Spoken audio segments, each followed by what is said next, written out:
Segundo bloco do canal aberto, hoje com um tema muito importante, que é a questão da fé e da filosofia.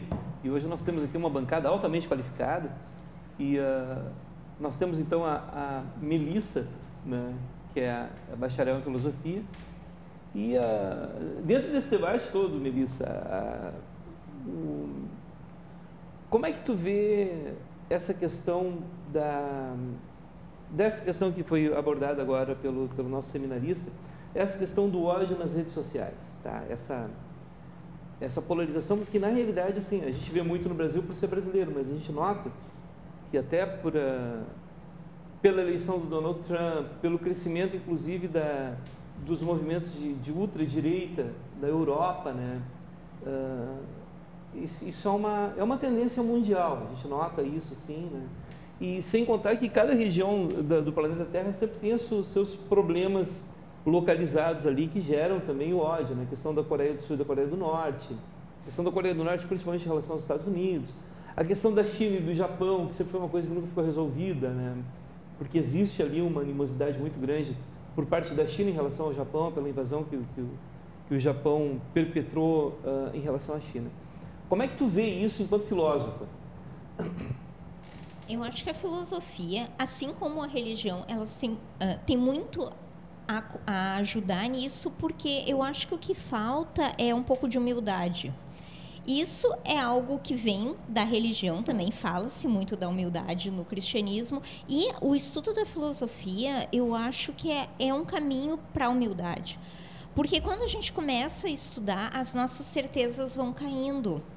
A gente entra em contato com tanto escritor, tanta escritora brilhante, que ao longo dos séculos, ao longo dos milênios, foram nos trazendo respostas e perguntas que a gente é obrigado a parar para pensar que talvez a gente não saiba tudo, né? Nem essas pessoas brilhantes sabiam de tudo. A gente começa a estudar filosofia. Quando eu comecei a estudar filosofia, eu achei um pouco frustrante, porque tinha um grande pensador, a gente estudava, a gente começava a entender, depois vinha um e dizia, olha, essa pessoa não acertou tudo, porque isso aqui a gente pode entender de uma outra maneira.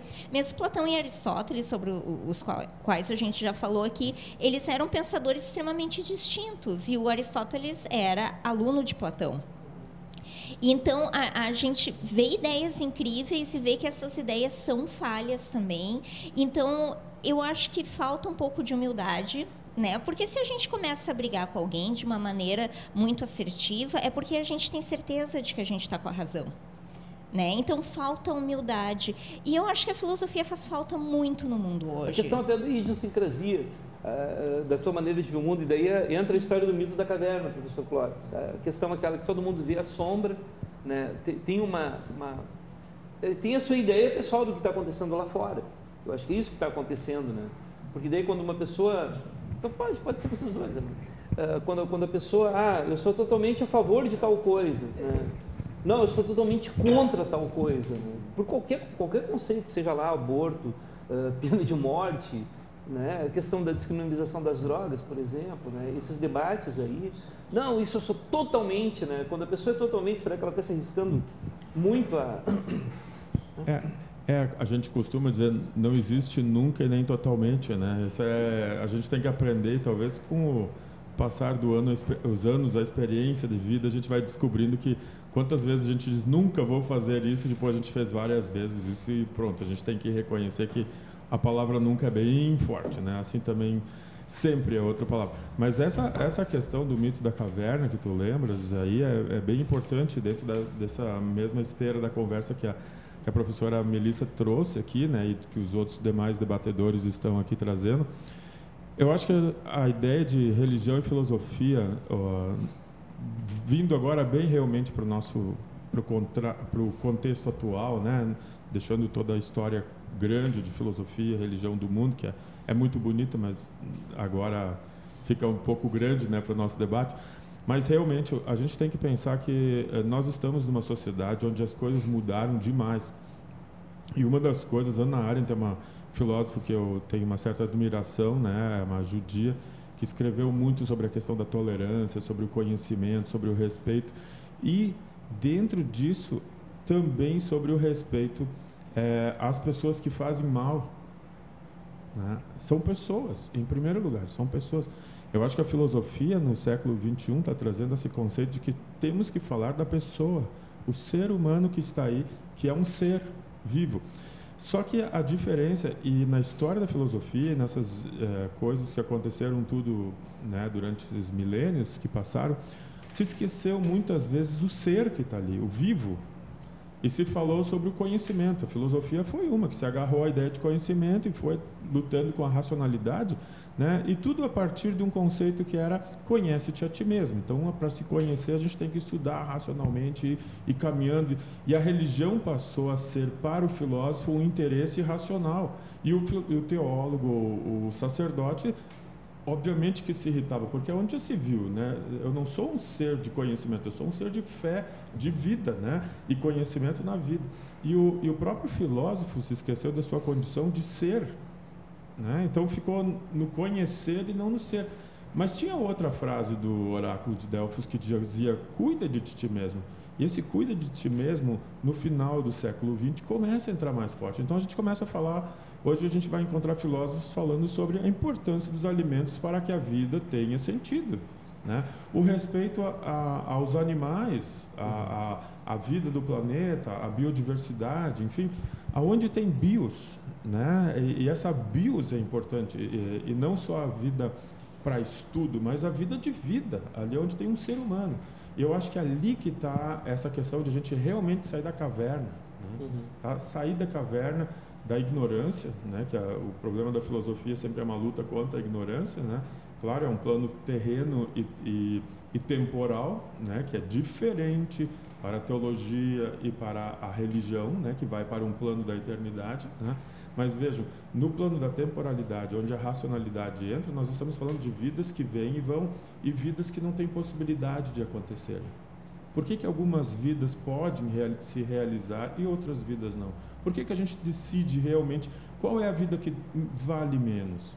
Qual é o corpo que vale menos? Porque existem alguns corpos que a gente continua maltratando, né? Por uma questão de gênero, de sexualidade, de condição social, de raça, uma coisa absurda. Por que existe um corpo diminuto em relação ao outro? Porque tem uma cor diferente, uma pele, uma cor de pele diferente, né? Porque isso, eu acho que ali está vindo agora, século XXI, existe assim, um movimento muito forte na filosofia nessa discussão. E vejam, eu acho que aqui nós estamos de novo num ponto onde a gente encontra de novo um pensamento sistêmico, ou seja, o filósofo hoje, que quer ser filósofo sozinho, ele está fadado a ser esquecido. Não tem mais condição. Eu preciso conversar com um sacerdote, eu preciso conversar com gente da economia, eu preciso conversar com pessoas que estão vivendo no campo, eu preciso conversar com pessoas que estão esquecidas na cidade, né? Enfim, todas as pessoas, todos os segmentos são importantes para nós chegarmos a um fim, onde o fim real é a vida, né? E essa que é a preocupação hoje, nós temos isso em filosofia muito forte. Então vejam, quando alguém se isola hoje em dizer, não, filosofia não se mete com religião, é triste, lamento. Agora, a questão que também foi colocada muito bem antes, né? Qual é o tipo de religiosidade que a gente está falando? Tem que ser uma religiosidade verdadeira, autêntica, saudável, né? E que fala da vida, e não uma religiosidade que vilipendia o bolso de alguém, né? E coloca ele numa situação de mais vulnerabilidade do que ele já está. Isso para a filosofia não interessa, realmente, né? Porque isso realmente é simplesmente, a gente vai voltar, vai ser um sistema selvagem, ou de uma selvageria, de um capitalismo que tira o fígado de todo mundo, né? E isso não pode se concordar. Então, eu acho que ali que está a beleza de sairmos da caverna, enfrentarmos a realidade. Ela é dura, mas ela é verdadeira. É melhor ser dura e verdadeira do que ser mentira, né? Nós não queremos as trevas, nós não queremos as sombras, nós queremos a luz, nós queremos o conhecimento, nós queremos chegar perto de quem fala de vida, de quem é vida e de quem quer viver, né? Eu acho que ali está o ponto que nós podemos hoje fazer uma ligação muito forte e importantíssima, né, na nossa sociedade. Perfeito. Reverendo Ives, esse ponto aí que o professor Clóvis abordou, essa questão desse ponto de vista filosófico da igreja, do filósofo. No caso, Paulo, o apóstolo Paulo, que ele escreveu a maior parte do Novo Testamento, né? E ele também teve debates com filósofos, lá principalmente no livro de Atos, lá. Ele apresentou um altar onde estava escrito ao Deus desconhecido, esse aqui que vocês não conhecem, é precisamente esse que eu prego, né? Essa disponibilidade que a igreja precisa ter para debater esses temas, para debater os temas seculares, não só os temas religiosos, lá a questão da ritualística, lá dos dogmas de cada grupo religioso, mas essa saída que a igreja precisa dar para a sociedade, até porque a igreja, a religião, ela, não sei se é assim, eu vejo dessa maneira, ela funciona como um filtro, né, em relação a tudo que acontece de mal, de ruim na sociedade. A igreja sempre tem uma resposta, a igreja pode levar as pessoas a um amadurecimento, a um crescimento espiritual, um crescimento intelectual, não sei, né? Como é que a sua igreja desempenha esse papel específica? Eu estava, nessa perspectiva, estava me ocorrendo uma lembrança de um processo, né? Que a minha formação, além do seminário anglicano, foi também numa faculdade católica romana, né? Segunda graduação, foi numa faculdade católica romana. Então, os pensamentos a gente também partilhava. E numa das palestras lá durante a segunda formação, veio um padre espanhol que nos colocava um ponto único, né, de partida. Deus é amor, cria e cuida de toda a sua criação, única e exclusivamente por amor. Qualquer outra perspectiva que se colocar, né, que negue esse princípio, é nula por si só. Ou seja, quando se fala em divisões, em ódio, em qualquer tipo de sectarismo violento, você está negando o princípio. Logo, isso não tem a ver com Deus. Logo, isso nega a nossa própria religião. Então, esse princípio é um filtro extraordinário, tanto nas relações sociais quanto nas relações religiosas, filosóficas. Se você negar esse princípio de alguma maneira, né, você está negando o próprio princípio de Deus. Logo, é em verdade. Então, se nossas religiões, nossos princípios, de alguma maneira, dos seus discursos, nas suas falas, ou nós, cristãos ou demais religiosos, que nas suas falas colocarem qualquer tipo de separação violenta, odiosa, como se vê também nas redes sociais, são prolíferas nesse tipo de coisa, em nome de Deus, né, amaldiçoando homossexuais, amaldiçoando negros, ou neopentecostais, ou muitos neopentecostais quebrando uma santa em nome de um Deus, né? Há sempre um nome de Deus invocado em discursos de ódio. E podemos perceber que as guerras hoje têm um viés religioso, como, não sei se já se viu na história, não vou me atrever, não sou historiador, mas estão lá, até os mísseis, né? Assim como o dólar, e também o real tem lá em nome, nome de Deus, até o dinheiro é em nome de Deus, né? Mas esse Deus está sendo usado de tantas formas. No entanto, das formas como está sendo utilizado, nega o princípio do amor. E não só a igreja anglicana, que muitas vezes apanha muito, né, no meio social, por exemplo, nós passamos a ordenar homossexuais. E mulheres, já quando passamos a ordenar mulheres, fomos odiados porque estávamos negando, né, a Deus né, e a Cristo e o seu chamado, né? E depois a ordenarmos homossexuais. E hoje, por exemplo, temos um debate, né, nacional, institucional, sobre a questão do casamento igualitário, né? Porque para nós isso tem a ver com a questão do amor de Deus, que se, né, alastra, propaga, se desdobra através das pessoas e na sua vida cotidiana. Mas, no entanto, tantas vezes somos abatidos, enfrentados por um discurso também de ódio, que nessa compreensão, né, e eu não quero aqui estender tanto essa perspectiva distintas, mas sempre a questão do amor, esse é o grande princípio. Eu me lembro, então, de uma frase, foi atribuída a Santo Agostinho, ao menos assim recebi, né, naquilo que é essencial, unidade. No secundário, liberdade. E em tudo, fraternidade. Então, a gente acaba transformando coisas que são secundárias, onde teríamos liberdade, né, em algo tão extraordinário, E para isso invocamos guerras, lutas e divisões, quando na verdade não é secundário. Não é aquilo que é o suporte, não é aquilo que é a base, o pilar da nossa fé. São distintas, mas não precisam ser inimigas. E essa é a grande questão, né? Nós só não estaremos do mesmo lado se nós negarmos o princípio do amor de Deus. Se o negarmos, nós estamos do mesmo lado. Agora, se temos o amor como princípio e o buscamos praticar, então estamos do mesmo lado. Isso é essencial. O resto temos liberdade. Mas se mesmo, né, quando ainda no secundário a gente não conseguir, né, lembremos que há de se manter a fraternidade entre todos. Só assim haveremos de ter futuro. Senão, como no nosso próprio país, né, hoje vivemos uma tensão social tal que eu lamento tantas vezes ao analisar, ver que a gente está muito próximo de uma guerra civil, ou já a temos, não declarada ainda, mas nos matamos de tantas formas. A violência é premente a cada dia nas redes sociais, no cotidiano, nos discursos religiosos, tantas vezes, né? Petralha, coxinha, se odiando mutuamente, e perdemos a capacidade, né? Como bem lembrava o professor, né? Que somos todos brasileiras, vivemos no mesmo país. Exatamente. E queremos, ao menos assim esperamos, né? O bem uns dos outros. Exatamente. E da nação que Deus nos confiou morar e cuidar. Muito bom, muito bom. Nós vamos retomar esse tema aí, porque, sabe, inclusive essa visão da igreja anglicana, num momento de tanto ódio, de tanto sectarismo, essa questão, por exemplo, da questão da discussão de gênero, isso é uma coisa importante, né? E claro que daí, como é que vai se mexer nisso em relação à igreja católica? Mas aí nós temos um Papa extremamente progressista, o Papa Francisco, ele foi uma grande... Ele é até admirado no mundo islâmico. Exatamente, até por ir lá procurar conversar o diálogo, exatamente. Né?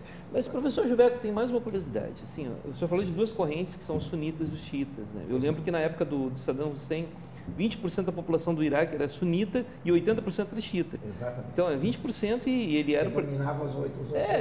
Enfim, né? Assim como nós temos, no cristianismo, nós temos a igreja tradicional, a igreja católica, a igreja luterana, a igreja anglicana, nós temos as igrejas pentecostais, são Assembleias de Deus, as neopentecostais, Universal do Reino de Deus, né? Como é que funcionam essas divisões no islamismo? Eu tenho uma corrente do islamismo que eu aprecio muito, que é o sufismo. Sim. Até em função da música, porque eles utilizam a música como uma maneira de adorar a Deus, de elevar o espírito a Deus, né? Allah. Como é que funciona? Quais são as outras correntes assim que o senhor conhece? Eu dou razão ao sufismo, porque na verdade a música é a linguagem de Deus também. É uma das linguagens de Deus, entende? Eu sinto a presença, eu pessoalmente, eu estou falando de uma experiência pessoal. Toda vez que há uma música bonita, música, não funk. Sim. Sim, música, tá? Eu sinto a presença de Deus nela, porque é uma criação humana. Assim como eu sinto a presença de Deus, por exemplo, num poema bem declamado, bem dito, bem escrito, né? Assim como eu sinto a presença de Deus numa paisagem bonita, né? Meu pai, que era um semi-analfabeto, ele dizia assim: filho, abra a janela, eu quero ver Deus. Né? Ele, às vezes era frio, fica lá em Curitiba, eu nasci em Curitiba, então ele dizia assim: filho, abra a janela, por favor, eu quero ver a cara de Deus. E ele tinha razão, eu não entendia, mas como que ele quer ver a cara de Deus? Sim. Mas ele tem razão, ele olhava, via as árvores, via os pássaros, via todo aquele jardim que nós tínhamos lá na frente da nossa casa, e ele dizia: eu quero ver a cara de Deus, e ele tinha razão. Então, tudo que é belo, tudo que é bonito, seja uma peça musical, seja um poema, seja um quadro, uma pintura, né? Seja uma presença de uma criatura de Deus, ela é bonita e mostra a presença de Deus. Está ali a presença de Deus. Mas eu gostaria, se tu me permites, claro, voltar a essa questão a influência das redes sociais sobre um novo termo que agora surgiu dentro da língua portuguesa, islamofobia. Sim. Né? Então, Eu acho que essa questão vem de uma posição política. Não há como desvincular a política, né, do que está havendo contra o islamismo. Eu acho que existe um grupo de extrema-direita, extremista, de extrema-direita, que, e um pouco de racismo também, que contém um pouco de racismo, e que contém também uma xenofobia, né, e que pratica uma campanha extremamente violenta, pelo menos verbalmente, não se chegou ao extremo da violência física, mas sim uma violência verbal, né, contra os muçulmanos. Então, eles vão lá, cavocam, né, dentro de vários órgãos de imprensa suspeitos, né, vídeos, artigos, escritos, reportagens, que são falsas ou não, onde mostram o islamita, o muçulmano, como pedófilo, como bandido, corta a cabeça, né, apedreja as mulheres e assim, né? Essa imagem negativa do muçulmano não é que o muçulmano seja uma figura intocável pelo pecado. Não, assim como todo cristão. Eu não posso julgar o cristianismo pela Ku Klux Klan, por exemplo. Né?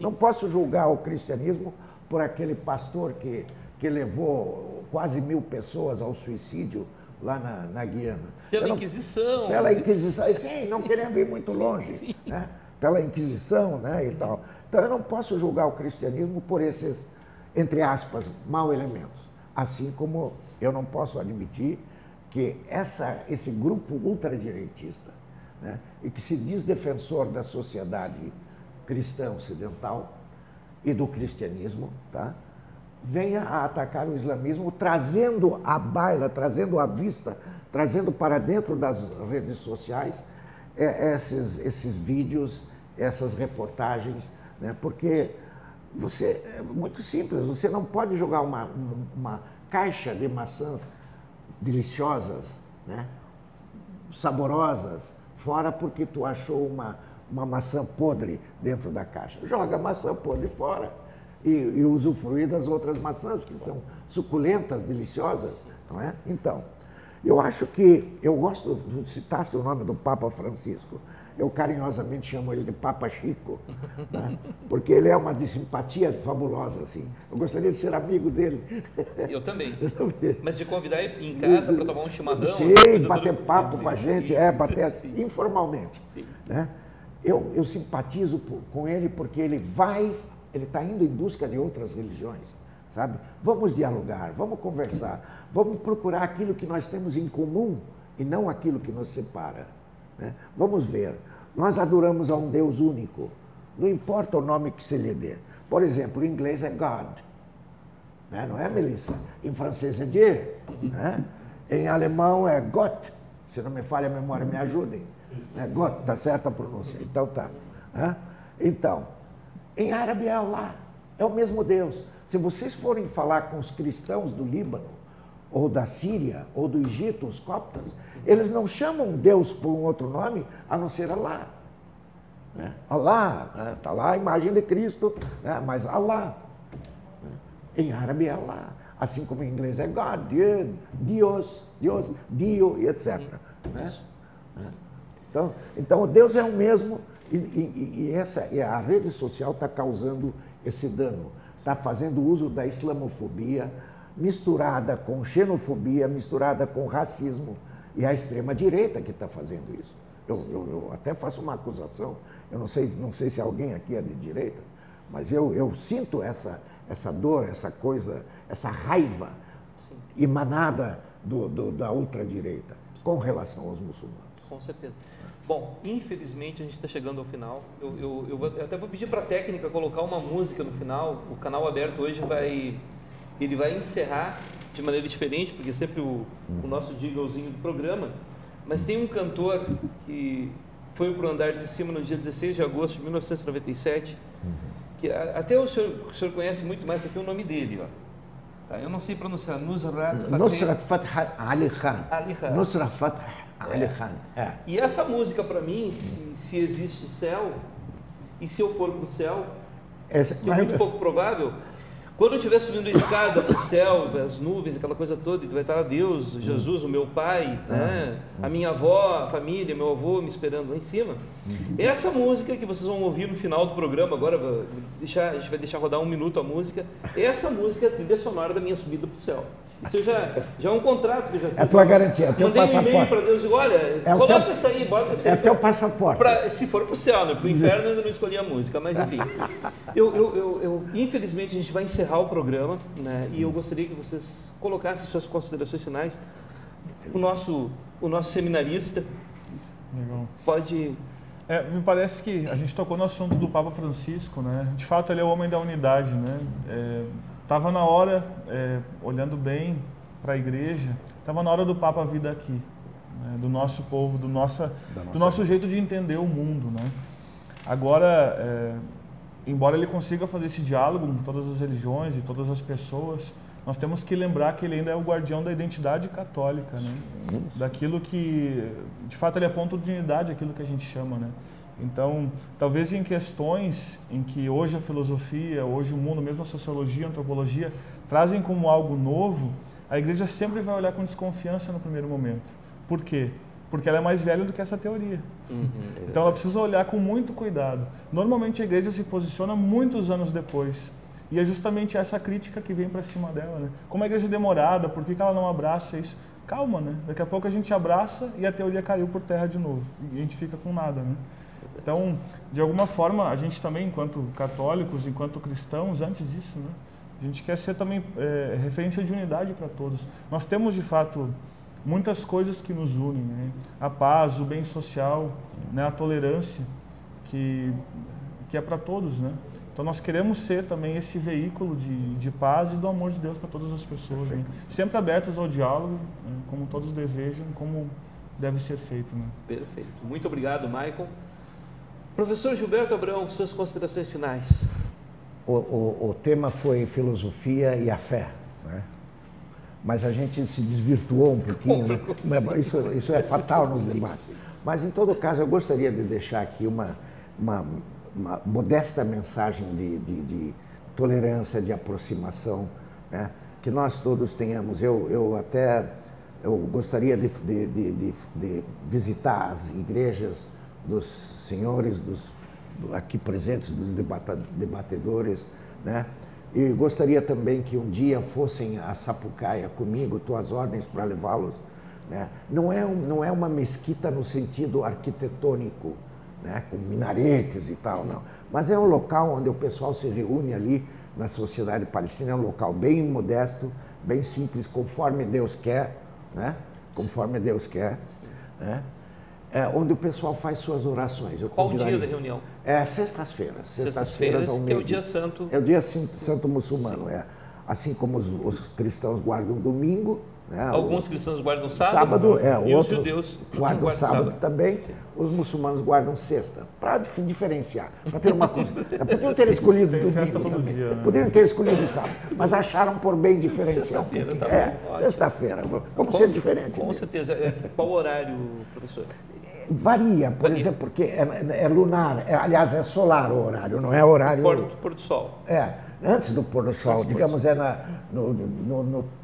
agora, por exemplo, é 12:20, né?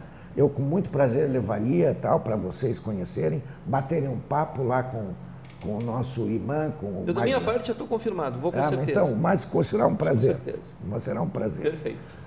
Reverendo Ives, Igreja Anglicana na Rua Bauru, número... 263, bairro Canudos. Isso, 50 anos já, né? 50 anos. Suas considerações finais. Diante desse diálogo, eu comentava aqui com o professor e a professora Melissa, né, o quanto dialogar, para quem tem abertura para isso, é extraordinário. E o que a gente percebe tantas vezes aqui na sociedade que se vive, infelizmente, que parece, outrora era caracterizada pela sua a abertura ao diálogo, ao diferente, né, se fecha de forma tão sectária e tão brutal, que a gente se entristece ao ver o que o nosso país tantas vezes está se tornando, exatamente pela essa falta de abertura ao diálogo. Então aqui eu fico extremamente feliz, né, e saúdo a todos, especialmente a Melissa, representante feminina aqui, né, que veio, esteja entre nós, mas que a gente possa manter. E sejam esses pequenos eventos, encontros, oportunidades, uma chama a alimentar o diálogo em nossa sociedade, tão carente de estar sempre aberta a se construir junto. Não somos uma sociedade fechada, milenar, não, ela se constrói. E nesse momento em particular, a gente precisa dialogar para conseguir se construir como nação. Que seja a religião e a filosofia também instrumentos disso, e esse programa da mesma forma. Perfeito. Obrigado. Muito obrigado, reverendo. Obrigado. Passando a palavra ao professor Clóvis Gueda, nós já queremos agradecer ao Unicinos pela disponibilidade desse grande profissional e suas considerações finais, por favor. Bom, em primeiro lugar, obrigado pelo convite. É um prazer conhecer debatedores e debatedora, né? Na verdade, a gente, muito mais do que debate, nem devia chamar esse debate, devia chamar um diálogo, né? Que eu acho que seria muito mais feliz a nossa, que é verdade, né? O que nós estamos fazendo. Na filosofia, especificamente que se debruça sobre a religião, que é a filosofia da religião, né? Tem um dinamarquês chamado Søren Kierkegaard, né? Que é um filósofo muito interessante, realmente vale a pena ler. Ele tem um livro chamado As Obras do Amor, né? Que eu realmente recomendo, onde ele faz uma conversa entre o amor que tinha sido falado, né? Tinha citado, e qual é o amor que realmente vale. Esse é o amor, né, entre pessoas, e é o amor que deve amar o próximo. Mas ele fala uma coisa que eu acho bem importante salientar. Nós temos a temporalidade, onde está a racionalidade, onde a filosofia trabalha. Mas nós temos a eternidade, da onde vem a fé e aonde a religião tem um papel interpretativo muito importante. Mas nós não podemos ficar só numa ou na outra. Nós temos que trabalhar com as duas dimensões de temporalidade. Tempo que começa e termina e o tempo que é eterno e não tem fim. É no tempo que é eterno e não tem fim que está o amor. Não dá para esquecer isso. Eu acho que a gente tem que pensar isso quando a gente está aqui na Terra para falar sobre tolerância, sobre amizade, respeito e dignidade. Obrigado. Perfeito. Nossa bacharel em filosofia, Melissa Barbosa, que abrilhantou a bancada com a sua simpatia, sua beleza e principalmente sua sabedoria, seu conhecimento aí na área da filosofia, suas considerações finais. Eu também estava pensando em falar sobre a questão do amor na filosofia, até porque a filosofia significa amor ao conhecimento, amor à sabedoria. E o reverendo falou da importância do amor quando a gente fala de fé, e eu fiquei pensando em falar sobre a importância do amor quando a gente fala em conhecimento e até quando a gente fala em razão. Para estudar, para conhecer, a gente precisa ter amor pelas coisas. E sem esse amor acontece aquilo que a gente está falando nas redes sociais, a gente se fechar e achar que tem a razão. Esse fechamento, ele também significa uma falta de amor. Então, tanto a fé como a filosofia são áreas que precisam ter como base o amor, né? Tanto nessa temporalidade do início e do fim, como quando a gente pensa na eternidade, no que é além da nossa compreensão racional. Eu acho que era isso. Perfeito. Nós agradecemos, então, a participação de todos vocês. Foi um debate muito profundo e um debate que não se esgota aqui nesse programa. Eu acredito que mais tarde nós faremos de novo uma nova rodada com esse tema tão importante que é a fé e a filosofia. E eu gostaria de encerrar o programa de hoje com uma frase do Papa Francisco, que diz o seguinte: Deus não se cansa de nos perdoar, nós aqui cansamos de pedir perdão. Muito obrigado, uma boa noite e uma boa semana.